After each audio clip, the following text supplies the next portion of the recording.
গোপন সংবাদের ভিত্তিতে আজ 11 জুলাই 2025 তারিখ শুক্রবার মধ্যরাত 2টা 30 মিনিটে বাংলাদেশ কোস্টগার্ড স্টেশন মহেশখালী কর্তৃক মহেশখালী থানাধীন শাপলাপুরের জেএম ঘাট ঢালার মুখ সংলগ্ন এলাকায় একটি বিশেষ অভিযান পরিচালনা করা হয়।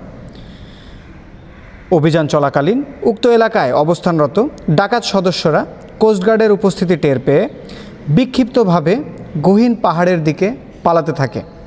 এ সময় কোস্টগার্ডের আভিযানিক দল ধাওয়া করে আব্দুল মান্নান প্রকাশ নুনাইয়া বয়স 32 নামক একজন ডাকাতকে পুলিশের লুট হওয়া একটি 9mm বিদেশি পিস্তল, একটি পিস্তলের ম্যাগাজিন ও 2 রাউন্ড তাজা গোলাসহ আটক করতে সক্ষম হয়।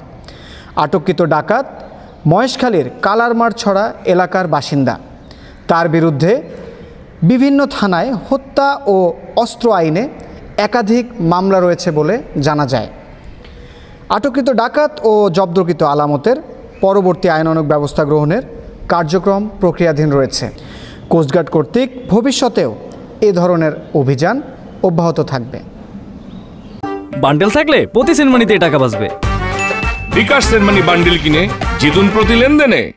শুরু হয়েছে Standard Charter Channel I Agro অ্যাওয়ার্ডের 10ম আয়োজনের মনোনয়ন গ্রহণ। এবার নতুন ক্যাটাগরি বছরের সেরা ছাদ কৃষক সহ মোট 13টি ক্যাটাগরিতে পুরস্কার প্রদান করা হবে। মনোনয়ন গ্রহণ চলবে আগামী 15 জুলাই 2025 তারিখ পর্যন্ত। বিস্তারিত জানতে ভিজিট করুন www.agroaward.com এবং ফোন করুন 018737000556 এই নম্বরে।